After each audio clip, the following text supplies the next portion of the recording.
What is up, guys? It's your boy C Elixir Reacts, back with another video. Today we're gonna be watching 3 disturbing true horror stories by Mr. Nightmare. Um so hell no, I don't wanna listen to this. I don't like scary stuff. It's just my pet peeve of it. Ooh, but gotta do what I gotta do. Anyways, let's get right into the video.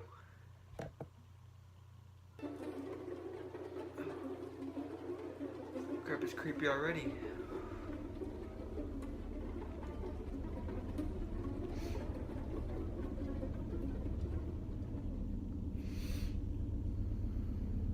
My friend Brian and I used to be big on urban exploration, especially in the dark. About a half-hour drive away from our houses is an old hospital/asylum that's been abandoned for decades. It hasn't been torn down because it's in a really secluded location and it would just cost too much money. Brian and I wanted to bring a Ouija board along with us and explore it one Thursday night. Why? Pulling into the unlit parking lot and seeing the massive structure standing tall in the night, even we were having second thoughts. I'll have more than second thoughts. Gangs were known to hide out in this building, or at least that's been rumored. Surprisingly, there didn't seem to be any security patrolling the perimeter, so the process of getting in was pretty easy.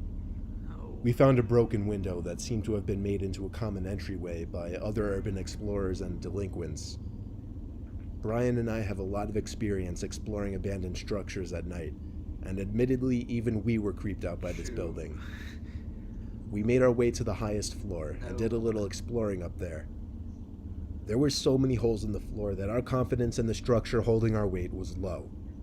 The floors were creaky and soft in certain spots, and there were rooms that led into dark nothingness. Every time I'd shine my light down into one of them, I'd have the haunting thought of someone or something being inside one of them.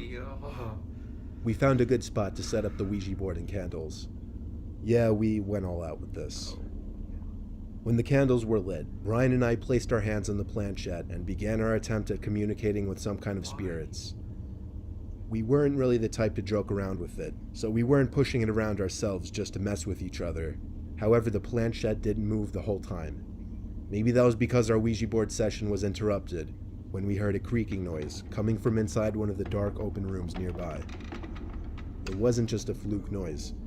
It was a steady, consistent creaking, once every 1 or 2 seconds. No, that crap is creeping me out. Brian and I quietly packed up our stuff, and he whispered to me to go shine the light inside of the room. I whispered he's got to be crazy. What if gang members were in there? Brian whispered, forget it, I'll do it. I whispered no, but he either ignored me or didn't hear me. He tiptoed over to the doorway, which was pointless given that he'd be shining a light into the room. However, he never even turned that light on, because before he could, a distinct, quiet, short yet sharp laughing or cackling could be heard coming from inside the room. No. It sounded like an older woman's cackle. It was the most disturbing moment of my life. Brian screamed run, and we both ran down the 10 flights of stairs and back out the window we climbed in through. We continued running all the way back to my car and drove out of the woodsy property. We swore to never go back there, and we haven't. The thing that sucks is that we usually recorded our visits to places like this, and one of the few times we didn't, the most disturbing moment of my life took place. Crap creeped me out already. Oh my goodness.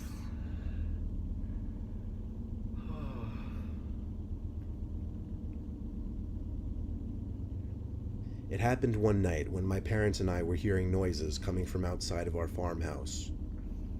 The best way I could describe the noises were various types of cracking and thud sounds.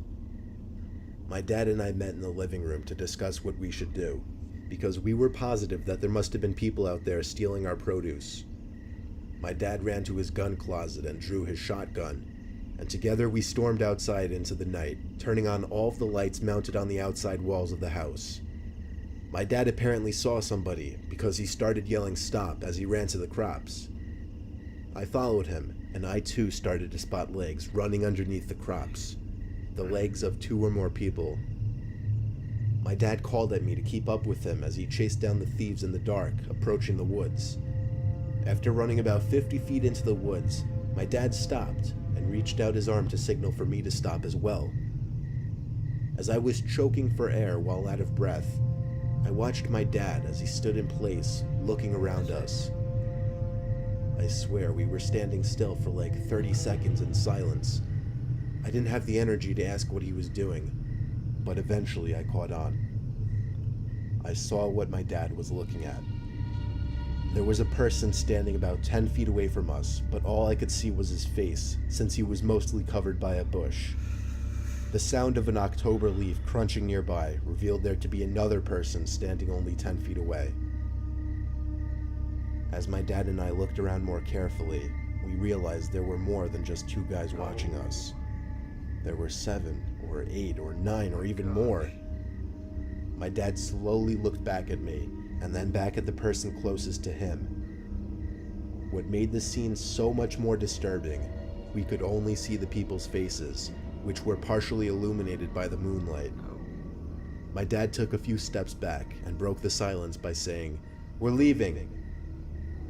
We both started walking backwards, noticing the people were inching closer at the same time. My dad waved the shotgun around to let them all know he was armed. When we made it past the tree line and back onto the property, we sprinted back to the house. I'd never seen my old man run so fast in his life. He slammed the door behind him and watched the windows with the gun still in his hand, while I called the sheriff's office. The cops took a while to respond, about 15 minutes, and the 2 officers that showed up were very unhelpful. They only asked questions and took down notes. They didn't actually go looking for the group we encountered.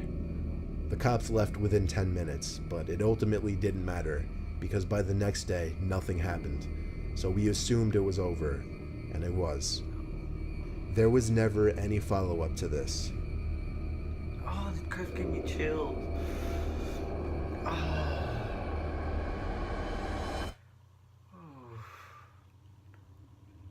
A friend and I were on a road trip from South Carolina to Jersey, where we'd be meeting with a bunch of friends.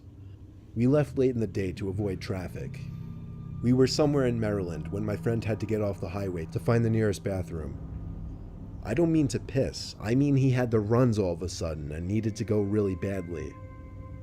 We were driving around some desolate town looking for a place for him to go. There was practically no traffic and all the store lights were off. The place was a ghost town. The further from the highway we got, the quieter and creepier the surroundings got as well. Eventually we came across a small 24-hour ghetto-looking Dunkin Donuts. It was an outlet though, so we had to pull around the strip to a basically hidden parking lot around back. There was not a single other car in the lot. It was so hidden that nobody would ever find it unless they were looking for it. We knew we were in a sketchy area, so I begged him to just hurry back. He said he'd be back in no less than half an hour, as he cracked a smile, reminding me of his annoying humor. Why? He ran off around the building as I sat in the car, windows rolled up and doors locked. A pretty bad motion sickness was still wearing off, so I figured it wouldn't hurt to step outside for half a minute just to get some fresh air. As I stood outside in that lot, I was constantly examining my surroundings. It took me a while to take notice to somebody standing all the way down at the far side of the parking lot. Now, it was dark, but I could still tell they were facing the direction of the car. In direct response to that, I got back in the car and locked the door once again. I guess that was a bad move, because the person at the end of the lot started slowly yet menacingly approaching the car. Maybe whoever that person was saw my reaction as cowardice, and therefore saw me as an easy target. Either way, I texted my friend to come back right away since he had the keys and explained why. The person was getting closer, slowly but surely. I desperately stared at the screen, awaiting my friend's response, just like a guy awaiting a response from his crush. By the time my friend answered the text, he said, "Wait, for real?" I replied yes within the same 2 seconds. He answered back with, "Shit, laughing my ass off. Alright, be right out." I texted back, "This is serious, dude." The person was a couple 100 feet away at this point.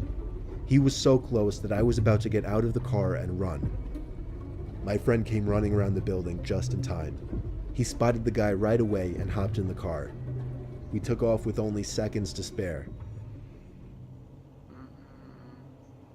We stopped a couple blocks down the road to catch our breath and discuss.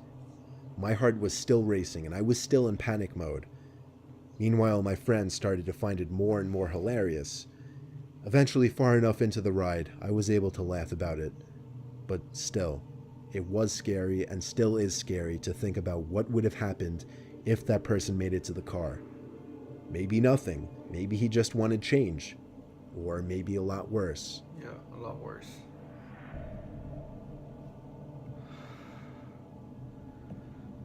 No freaking way. Oh, that made my stomach feel weird.